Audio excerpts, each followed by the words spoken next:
300 ಹೊಡಿತೀನಿ 300 ಅಂತ ಬೇಗದವ್ರನ್ನೆಲ್ಲ ಮೂಟೆ ಕಟ್ಬಿಟ್ಟು ಸೈಡಲ್ಲಿ ಕುಂಸಿರೋದು ಆಗೋಯ್ತು. ನಾವು ಆಡಿದಂತಹ ಬೆಂಕಿ ಬ್ಯಾಟಿಂಗಿಂತ ಕೆಲವೊಂದು ಟೀಮ್ಗಳಿಗೆ ಎಲ್ಲೆಲ್ಲಿಂದನೋ ಬೆಂಕಿ ಹಾಗೂ ಎಲ್ಲೆಲ್ಲಿಂದನೋ ಗಾಳಿ ಬರ್ತಾ ಇದೆ. ಓಕೆ, ಹಾಯ್, ಹಲೋ, ನಮಸ್ಕಾರ ಸ್ನೇಹಿತರೆ, ಮತ್ತೊಮ್ಮೆ welcome to my YouTube channel. ಸ್ವಾಗತಂ ಸುಸ್ವಾಗತಂ. ವಿಡಿಯೋ ಸ್ಟಾರ್ಟ್ ಮಾಡೋಣ, let's go. First of all, Abhishek Sharma ಅವರು ಏನು ಬಿಲ್ಡಪ್ ಕೊಟ್ಟಿದ್ದು 300 ಹೊಡಿತೀವಿ, ಎಡ್ಡವರು 300 ಹೊಡಿತಾರೆ, ಹಂಗೆ ಹಿಂಗೆ ಅಂತ ಏನೇನೋ ಬೀಗ್ಬಿಟ್ರು. ಬಟ್ ಅಸಲಿ ಕತೆ ಏನಾಯಿತು ಅಂದರೆ 300 ಗುರು 200 ಹೊಡಿಯೋಕ್ಕೂ ನಮ್ಮವ್ರು ಬಿಡ್ತಾ ಇರಲಿಲ್ಲ. ಬಟ್ ಅನಿಕೇತ್ ವರ್ಮಾ ಅವ್ರು ಬಂದ್ಬಿಟ್ಟು ನಿಮ್ಮ ಮಾನ ಮರ್ಯಾದೆ ಎಲ್ಲೋ ಒಂದು ಸ್ವಲ್ಪ ಉಳಿಸಿದ್ರು ಅಂತ ಹೇಳ್ಕೊತೀನಿ. ಇಲ್ಲಾಂದರೆ ನಿಮ್ಮ ಟೀಮಿಂದ 200 ರನ್ ಕೂಡ ಬರ್ತಾ ಇರಲಿಲ್ಲ ಅವತ್ತು. ಅಭಿಷೇಕ್ ಶರ್ಮಾ ಬಗ್ಗೆ ನನಗೇನು ಯಾವುದೇ ಒಂದು ಹೇಟಿಲ್ಲ ಗುರು. ಒಂದು T20 ಇಂಡಿಯಾ ಟೀಮ್ ಅಂತ ಬಂದಾಗ ನಂಗೆ ಅಭಿಷೇಕ್ ಶರ್ಮಾನೇ ಇಷ್ಟ. ಬಟ್ RCB ಬಗ್ಗೆ ಮಾತಾಡಿದ್ರಲ್ಲ, RCB ವಿರುದ್ಧ ನಾವು 300 ಹೊಡಿತೀವಿ ಹಂಗೆ ಹಿಂಗೆ ಅಂತ ಏನೋ ತರಲೆ ತಮಾಷೆ ಎಲ್ಲ ಮಾಡ್ಕೊಂಡ್ರಲ್ಲ, ಹೊಡಿಬೇಕಾಗಿತ್ತು, ಯಾಕೆ ಹೊಡಿಲಿಲ್ಲ ಹಿಂಗಂತ ಹೇಳಿದವರು ಇವರೇ. ಟೋಟಲ್ ಆಗಿ ಎಷ್ಟು ರನ್ ಹೊಡೆದಿದ್ದಾರೆ ಗೊತ್ತಾ? 7 ರನ್ ಹೊಡೆಯುವ ಮೂಲಕ ಅಭಿಷೇಕ್ ಶರ್ಮಾ ಅವರು ತಲಾ ಧೋನಿಗೆ ಈ ಒಂದು ಡೆಡಿಕೇಶನ್ ಮಾಡಿದ್ದಾರೆ. ಅಂತೀನಿ, ದಯವಿಟ್ಟು ಹೇಳಿಕೆ ಬಿಟ್ಬಿಡಿ. ಆಮೇಲೆ ಟ್ರಾವಿಸ್ ಹೆಡ್ ಅವರು RCB ಮೇಲೆ ಆ ಥರ ಬ್ಯಾಟಿಂಗ್ ಆಡ್ತೀನಿ, ಈ ಥರ ಬ್ಯಾಟಿಂಗ್ ಆಡ್ತೀನಿ, ನನಗೆ RCB ವಿರುದ್ಧ ಬ್ಯಾಟಿಂಗ್ ಆಡೋಕ್ಕಂದ್ರೆ ಏನೋ ಒಂಥರ ಖುಷಿ, ಸಿಕ್ಕಾಪಟ್ಟೆ ಖುಷಿ ಕೊಡುತ್ತೆ ಅಂದ್ಬಿಟ್ಟು ಸೋಷಿಯಲ್ ಮೀಡಿಯಾಗಳಲ್ಲಿ ವೈರಲ್ ಮಾಡಿದ್ದು. ಬಟ್ ಅವ್ರು ರನ್ ಎಷ್ಟು ಹೊಡೆದ್ರು ಅಂದರೆ ಅವತ್ತು 9 ಬಾಲಲ್ಲಿ ಕೇವಲ 11 ರನ್ನನ್ನು ಹೊಡೆದು ಔಟ್ ಆಗ್ತಾರೆ. ಜಾಕೋಬ್ ಡೆಫಿ ಅವ್ರ ಬಾಲಿಂಗಲ್ಲಿ ಇವರು 300 ಹೊಡಿತೀನಿ ಅಂತ ಹೇಳಿದಂತಹ ಓಪನಿಂಗ್ ಪೇರ್ಸ್ ಏನು ಅಭಿಷೇಕ್ ಶರ್ಮಾ ಹಾಗೂ ಟ್ರಾವಿಸ್ ಹೆಡ್ ಅವ್ರು ಇದ್ದಾರೋ, ಈ ಇಬ್ಬರು ಸೇರಿ 18 ರನ್ನನ್ನು ಹೊಡೆದು ಇಲ್ಲಿ ಇವರು ಔಟ್ ಆಗ್ತಾರೆ.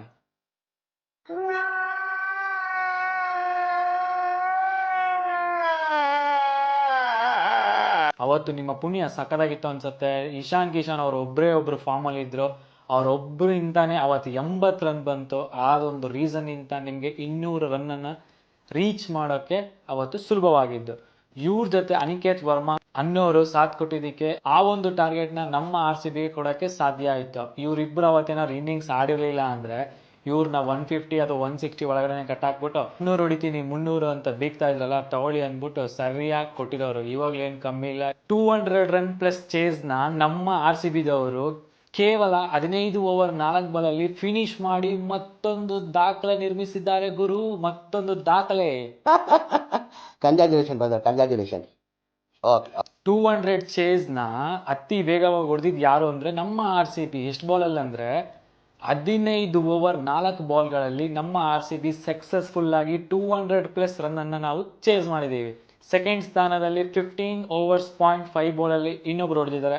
ಹಾಗೂ ತಿರ್ಗಾ ಮತ್ತೆ 16 ಓವರಲ್ಲಿ GT ಮೇಲೆ 200 ಪ್ಲಸ್ ಚೇಸ್ನ ಮತ್ತೆ ನಮ್ಮ RCBದವರೇ ಹೊಡೆದಿದ್ದಾರೆ ಗುರು. ಮತ್ತೆ ಥರ್ಡ್ ಪೊಸಿಷನಲ್ಲಿ ನಮ್ಮ RCBನೇ ಇದೆ.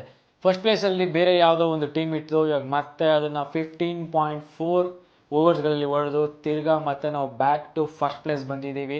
ಸಕ್ಸಸ್ಫುಲ್ಲಾಗಿ 200 ರನ್ ಚೇಸ್ನ ಕೇವಲ 15 ಓವರ್ 4 ಬಾಲ್ಗಳಲ್ಲಿ ನೆನ್ನೆ ಹೊಡೆದು ಮತ್ತೊಂದು ದಾಖಲೆ ನಿಲ್ಲಿಸಿದ್ದೀವಿ ಗುರು, ದಾಖಲೆ. ಅದಕ್ಕೆ ಹೇಳೋದು RCB ಅಂದರೆ ರೆಕಾರ್ಡ್ಸ್ ಅಂದ್ರೇ RCB ಅಂತ.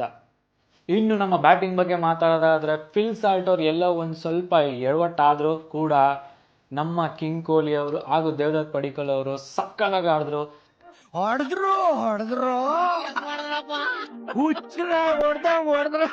ದೇವದತ್ ಪಡಿಕ್ಕಲ್ ಅಂತೂ ಬಂದಂಗೆ ರುಬ್ಬಕ್ಕೆ ಸ್ಟಾರ್ಟ್ ಮಾಡಾಕ್ಬಿಟ್ರು. ಒಂದೊಳ್ಳೆ ಇನ್ನಿಂಗ್ಸ್ ಆಡ್ಕೊಟ್ರು. ಹಾಗೂ ಅವ್ರಿಗೆ ಗೊತ್ತಿತ್ತು ಅನ್ಸುತ್ತೆ, ಅವ್ರು ಆಡಿಲ್ಲ ಅಂದರೆ ವೆಂಕಟೇಶ್ ಅವ್ರಿಗೆ ಚಾನ್ಸ್ ಕೊಡ್ತಾರೆ ಅಂತ ಏನೋ ಮೈಂಡಲ್ಲಿ ಇತ್ತು, ನಂಗೆ ಗೊತ್ತಿಲ್ಲ. ಬಂದಿದೆ ಮನುಷ್ಯ ರುಬ್ಬಾಕ್ಬಿಟ್ರು. ಪ್ರತಿಯೊಬ್ಬ ಕನ್ನಡಿಗರು ಸಿಕ್ಕಾಪಟ್ಟೆ ಸಂತೋಷ ಆಗಿರ್ತಾರೆ. ಹಾಗೂ ನನಗಂತೂ ಒಂದು RCB ಫ್ಯಾನ್ ಆಗಿ ಒಬ್ಬ ಕನ್ನಡಿಗನಾಗಿ ನನಗಂತೂ ಸಿಕ್ಕಾಪಟ್ಟೆ ಖುಷಿ ಆಯಿತು ಗುರು. ಅವರೊಂದು ಇನ್ನಿಂಗ್ಸ್ ನೋಡ್ಬಿಟ್ಟು ಬಂದಿದ್ದು ಫಸ್ಟ್ ಬಾಲಲ್ಲೇ 6 ಹೊಡಿತಾರೆ ಹಾಗೂ ಒಂದೊಳ್ಳೆ ಇನ್ನಿಂಗ್ಸ್ ಆಡ್ಕೊಟ್ಟು ಔಟ್ ಆಗೋಗ್ತಾರೆ ಕೊನೆಗೆ. ಅದಾದ ನಂತರ ಕ್ಯಾಪ್ಟನ್ ರಜತ್ ಪಟಿದಾರ್ ಅವರು ಒಂದೊಳ್ಳೆ ಇನ್ನಿಂಗ್ಸ್ ಆಡ್ಕೊಡ್ತಾರೆ. ಅವ್ರು ಹೊಡೆದಂಥ 6ಗಳಂತೂ ಒಂದೊಂದು ಸಕ್ಕತ್ತಾಗಿತ್ತು, ಒಂದೊಂದು ಅಲ್ಟಿಮೇಟ್ ಆಗಿತ್ತು ಅಂತಲೇ ಹೇಳ್ಬೋದು. ಆ ಒಂದು ರೀತಿಯಾಗಿ ಅವರು ಸಕ್ಕತ್ತಾಗಿ ಆಡಿದ್ರು. ಅದಾದ ನಂತರ ನಮ್ಮ ಕಿಂಗ್ ಕೊಹ್ಲಿ 16ನೇ ಓವರಲ್ಲಿ ಹರ್ಷಲ್ ಪಟೇಲ್ ಅವ್ರು ಬರ್ತಾರೆ. ಇವರು ಓವರಲ್ಲಿ ಸ್ಟಾರ್ಟಿಂಗ್ ಬಾಲ್ 6 ಹೊಡಿತಾರೆ. ಆಮೇಲೆ ಕಂಟಿನ್ಯೂಸ್ ಆಗಿ 3 ಬ್ಯಾಕ್ ಟು ಬ್ಯಾಕ್ 4 ಹೊಡಿತಾರೆ.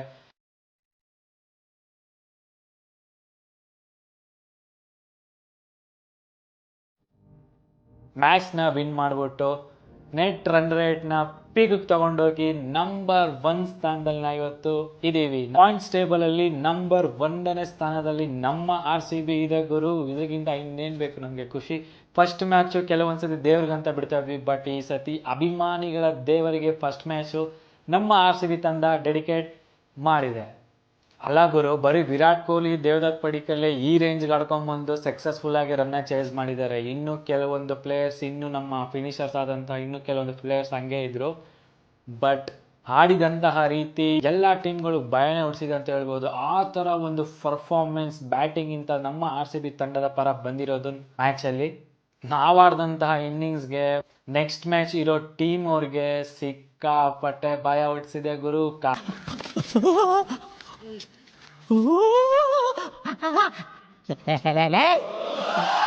ಯಾರು ಇವ್ರಲ್ಲ? ಅದು ನೋಡೋಣ ಏನಾಗುತ್ತೆ ಸಂಡೇ ಮ್ಯಾಚು. ನಾನಂತೂ ತುಂಬಾನೇ ಎಕ್ಸೈಟ್ಮೆಂಟ್ ಆಗಿದ್ದೀನಿ, ತುಂಬಾನೇ ಕಾತುರದಿಂದ ಕಾಯ್ತಾ ಇದ್ದೀನಿ. ಕಾದ್ ನೋಡೋಣ ಅವತ್ತಿನ ಮ್ಯಾಚ್ ಏನಾಗತ್ತೆ ಅಂತ. ಜೈ RCB ಅಂತ ಹೇಳ್ತಾ ಈ ವಿಡಿಯೋನ ಇಲ್ಲೇ ಎಂಡ್ ಮಾಡ್ತಾ ಇದ್ದೀನಿ. Thank you so much. Support ಮಾಡಿ, ಸಬ್ಸ್ಕ್ರೈಬ್ ಮಾಡಿ ಈ ನಿಮ್ಮ ಕನ್ನಡಿಗನಿಗೆ ಅಂತ ಹೇಳ್ತಾ ಈ ವಿಡಿಯೋನ ಎಂಡ್ ಮಾಡ್ತೀನಿ. Thank you so much.